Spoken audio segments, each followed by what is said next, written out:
In this video, we'll be going over the general Vezax hard mode fight. This is in 10-man Ulduar.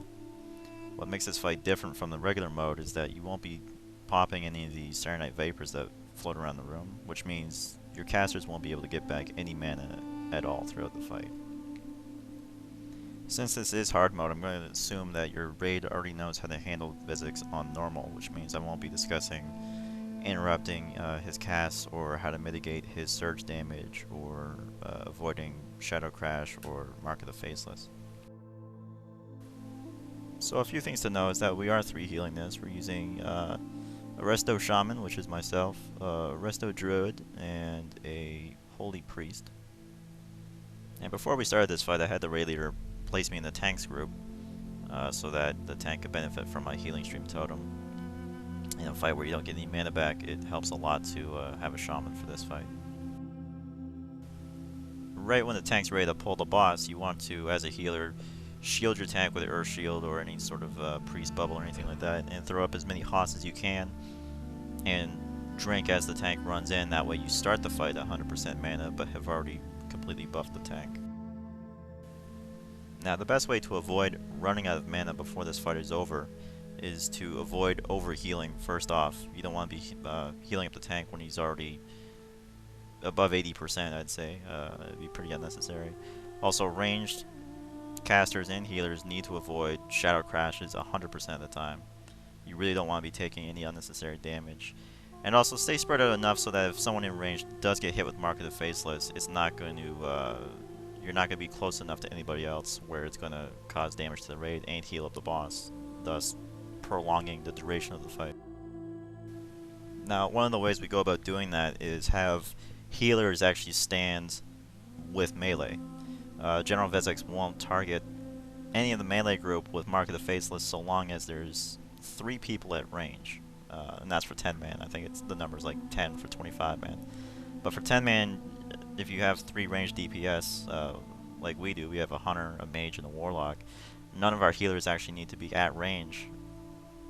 So Mark of the Faceless isn't much of an issue, and getting overcrowded with the Shadow Crash also isn't much of an issue.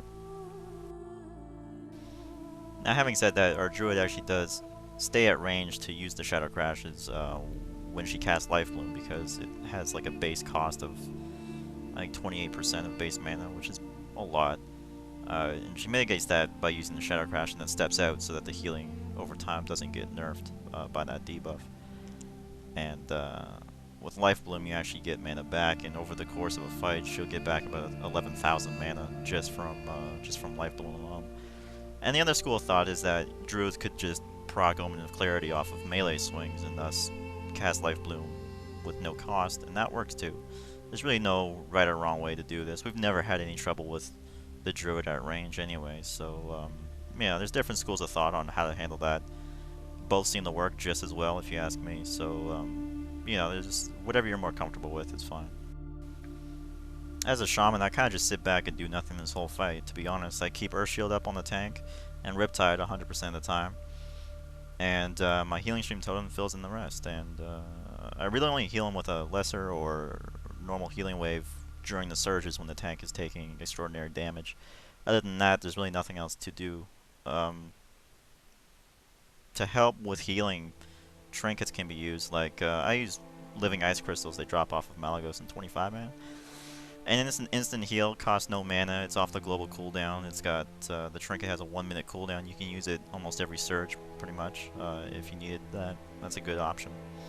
Or the Forethought Talisman, which procs a heal over time. That drops out of next 25 as well. So if you have those laying around, even if you've upgraded with better trinkets out of Ulduar, take those with you for this fight alone. It can really help out. So as you're seeing here, the Serenite Animus has come out now. This is pretty much like phase 2 of the fight. Him coming out is pretty much marks the halfway point. You want to be at 50% mana, maybe a bit more if you can, because this is where the tank takes massive damage. He's tanking both things, and tanks, you want to pick that Animus up as soon as it becomes targetable, because he's going to come straight for a healer, and he's going to one-shot them, so please watch out for that. As for Vezax during this part, he won't be taking any damage because of the shield you can see around him. All the raid is going to be on this Animus killing him. Vezax will still do all his normal tricks. He's gonna throw up Mark of the Faceless and Shadow Crash and all that. The only difference is that in 10-man, he won't be casting Searing Flames, so melee won't have to interrupt him. But in 25-man, he does, because I guess since you have 25 people, you can spare 1 or 2 people for interrupts. Now the Animus also debuffed the raid with Profound Darkness. It's a stacking debuff that increases shadow damage. With this debuff, basically you're going to get one shot by a Shadow Crash, so dodge those as best you can. Everyone's going to be taking damage at this point. Just lightly heal over time the ranged. In our group, melee actually stays topped off with Healing Stream Totem and Judgment of Light, so you don't have to worry about keeping them alive. And once the Animus is dead, you just finish off Vezax and collect your loot. So that's the fight. I actually find this hard mode Vezax to be easier than regular mode, just because people don't push their luck standing in the Saturday Night Vapors, which can easily kill you if you try and get 7 or 8 stacks to get to full mana, or if you're even at 5-6 stacks and you get hit by Shadow Crash and you still die. So healers, don't worry too much about the no mana regen part of this fight. It's actually not as bad as you would think it is. So good luck out there, and I hope this video helped.